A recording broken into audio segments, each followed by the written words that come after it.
হুগলিতে ভোটের লড়াই এখন আর শুধু প্রার্থী বনাম প্রার্থী নয়, এটা হয়ে উঠেছে মতাদর্শের লড়াই, রাজ্যের ভবিষ্যৎ নির্ধারণের লড়াই।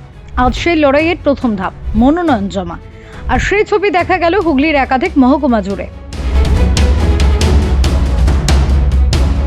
শ্রীরামপুর মহকুমার শাসক দপ্তরে মনোনয়ন জমা দিলেন একাধিক বাম প্রার্থী। উত্তরপাড়া থেকে মীনাক্ষী মুখার্জি, শ্রীরামপুর থেকে নবনীতা চক্রবর্তী, চাপদানি থেকে চন্দ্রনাথ বন্দ্যোপাধ্যায়, চণ্ডীতলা থেকে শেখ আসিফ আলী এবং জাঙ্গিপাড়া থেকে সুদীপ্ত সরকার।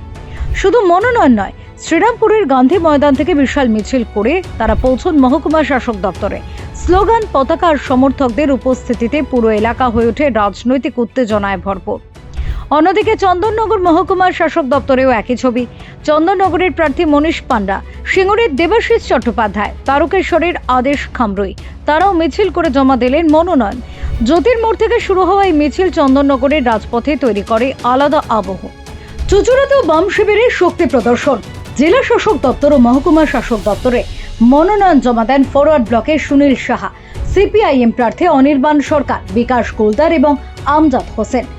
এখন বাজারের পার্টি অফিস থেকে মিছিল করে তারাও পৌঁছন মনোনয়ন জমা দিতে। এই গোটা প্রক্রিয়ার মধ্যে রাজনৈতিক বার্তা স্পষ্ট করে দেন উত্তরপাড়ার প্রার্থী মীনাক্ষী মুখার্জি। নমিনেশন ফাইল করতে যাচ্ছেন, এতদিন উত্তরপাড়া কেন্দ্রে আপনি প্রচার করেছেন, কি বুঝছেন এবারে? গোটা পশ্চিমবঙ্গ জুড়ে লড়াইয়ের ময়দানে ছিলাম, কবে ছিলাম না? আমাদের কাছে নির্বাচন আমাদের যে বিরাট রাজনৈতিক লড়াই, সেই লড়াইয়েরই একটি ধাপ। সেই লড়াইটাও আমরা পার করব, সেই ধাপটাও পার করব। এবং আপনাদেরকে এটা বলে রাখছি, গোটা পশ্চিমবঙ্গের মানুষ অলরেডি তৃণমূলকে রিজেক্ট করে দিয়েছে, আর বিজেপিকে এখানে থাবা বসাতে দেবে না। প্রচুর কর্মী সমর্থক দেখলাম আপনার নমিনেশন ফাইলের সময় এসেছে। আজকেই দেখছেন, এর আগে দেখেননি? উত্তরপাড়া বিধানসভা থেকে কতটা আপনি আশাবাদী? গোটা পশ্চিমবঙ্গ জুড়েই রুটি রুজির স্বার্থে গুন্ডারাজ আর দাঙ্গাবাজদের বিরুদ্ধে এ লড়াইয়ে পশ্চিমবঙ্গ বাঁচবে এবং পশ্চিমবাংলাকে বাঁচাবে সিপিআইএমের সঙ্গে গোটা পশ্চিমবঙ্গের স্বাধীন, বুদ্ধিজীবী এবং সেখানকার সচেতন, গণতন্ত্রপ্রিয় এবং অসাম্প্রদায়িক সমস্ত মানুষ যারা একসাথে এসে দাঁড়িয়ে বাংলাকে বাঁচানোর লড়াইয়ে মিলিত হয়েছে।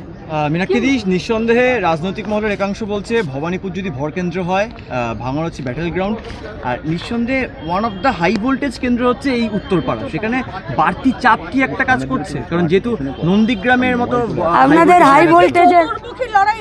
হাই ভোল্টেজের প্যারামিটার কি? প্যারামিটার বলে দিন, বলে দেবো। কালচিনি থেকে বাসন্তী, গরিব মানুষ সব রকমের সমস্যার মুখে পড়ে আছে। একটা জায়গা বলুন যেখানে নিয়ম অনুযায়ী সরকার পরিচালিত হয়েছে। সরকার কি শুধুমাত্র তৃণমূলের এমএলএরা নাকি? 77টা বিজেপির এমএলএকে জবাবদিহি করতে হবে না? পাবলিক অ্যাকাউন্টস কমিটির চেয়ারম্যান হয়ে বসেছিলেন, কি করলেন? একটা চুরি দুর্নীতি আটকাতে পারলেন? 15টা বছরের তৃণমূল, 12টা বছরের বিজেপি। একটা খুঁজে এনে দিন বিল, অধিবেশন, আইন শ্রমজীবী মানুষের স্বার্থে তারা যারা এখানে করেছেন নতুন করে। বরং যা শ্রমজীবী মানুষদেরকে রক্ষা করার জন্য যা আইন ছিল, যা সুরক্ষার কবচ ছিল, সেগুলোকে নষ্ট করে দিয়েছে। জবাব দিতে হবে তৃণমূল বিজেপিকে। কি বললেন? তৃণমূল কংগ্রেস প্রার্থী কি বলবেন? বলছে কংগ্রেসের হাত ছেড়ে আইএসএফ এর হাত ধরেছেন আজকে আপনারা। আপনি 21-এর নির্বাচন দেখেননি? ফেক প্রোফাইলের অভিযোগ তুলছে আপনাদের এই উত্তরপাড়া কেন্দ্রের এক প্রার্থী, কি বলবেন? তৃণমূল কংগ্রেস প্রার্থী। কার ফেক প্রোফাইল? তার প্রোফাইল ফেক প্রোফাইল অনেকগুলো করা হয়েছে। নিজের ঘর গুছাক নয়, এমনি তো গুছাতে পারবে না। পাড়া বৈঠক এটা যেটা আপনি করছেন উত্তরপাড়া বিধানসভা অঞ্চলে, কতটা কার্যকরী হবে বলে মনে হচ্ছে? মানুষজন কতটা বুঝতে পারবেন? ওই তো দেখে নেবেন, বিজেপি আর তৃণমূলের প্রার্থীরা পাড়ার ভেতরে ঢুকছেও না, আর ঢুকলেও শুধু ঢাক বাজাচ্ছে। সেদিনকে এসে প্রকৃতিগুলো অনেক কথা বলে গেছে, স্ক্রিপ্টেড না বললে মুশকিল আছে। নির্বাচন আমাদের কাছে রাজনৈতিক লড়াইয়ের বড় ধাপ। রাজ্যের মানুষ তৃণমূলকে রিজেক্ট করেছে, আবারও বিজেপিকেও এখানে থাবা বসাতে দেবে না। তিনি প্রশ্ন তোলেন, শ্রমজীবী মানুষের জন্য কি করেছে এই সরকার? একটাও কি কার্যকর বিল আনা হয়েছে? বিশ্বাস তো গোটা পশ্চিমবঙ্গ মানুষের তৃণমূলের এই গুন্ডারাজ খতম করার জন্য আর বিজেপির দাঙ্গারাজ খতম করার জন্য। আজকে ধরুন আপনি বলছেন দাঙ্গারাজ খতম করার জন্য এই লড়াই, কিন্তু মেয়েদের যে মেয়েদের যে অসম্মানটা হচ্ছে এবং সেদিক দিয়ে তাকিয়ে একই সঙ্গে ভাতার যে বিষয়টা রয়েছে, ভাতা দিচ্ছে চাকরি হচ্ছে না, সেই বিষয় নিয়ে বামেদের কি ভাবনা? বামেদের ভাবনা যা ছিল 34 বছরেও দেখিয়েছে। কল কারখানা, পায়ের নিচে জমি শক্ত, নিজেরা নিজেদের মাথা উঁচু করে বেঁচে থাকার, সেটাই বামেদের স্ট্যান্ড।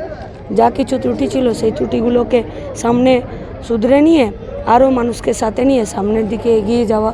ত্রুটি মানে যে ভুলগুলো বলছেন সেগুলো তো শোধরাচ্ছে, কিন্তু বারংবার মানুষ বলা হয় মানুষ মানুষ মানুষের বারংবার যে বলা হয় বামেরা শূন্য, সেই শূন্য থেকে বাম কি এবারে শুরু করতে কে পারবে? বলে বলুন তো, আপনারাই বলেন বোধহয়। আচ্ছা, দিদি, একটা বিষয় একসময় প্রশ্ন, চাকরি গেছিল, অভয়ার- চাকরি অভয়ার- দুর্নীতিতে টুম্পা মেটে।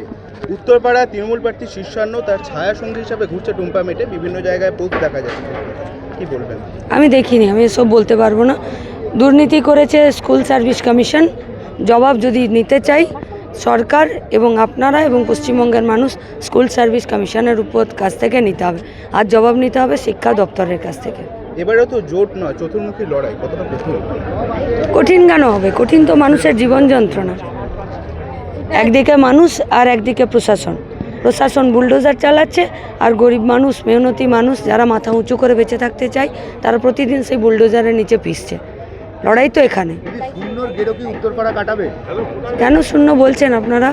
শুধু আসন পাইনি বলে বিধানসভাতে? শ্রমজীবী মানুষের স্বার্থে একটাও আইন এনেছেন যারা অসাম্প্রদায়িক গণতান্ত্রিক শক্তি, তারাই বাংলাকে বাঁচাবে তৃণমূলের গুন্ডা রাজ থেকে। সব মিলিয়ে মনোনয়ন জমা দেওয়ার দিনেই হুগলিতে বামেদের শক্তি প্রদর্শন স্পষ্ট।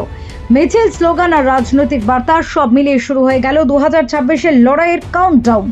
এখন দেখার এই লড়াই কি শুধু রাস্তায় সীমাবদ্ধ থাকবে নাকি ভোট বাক্সেও তার প্রতিফলন দেখা যাবে। Bureau report, GI.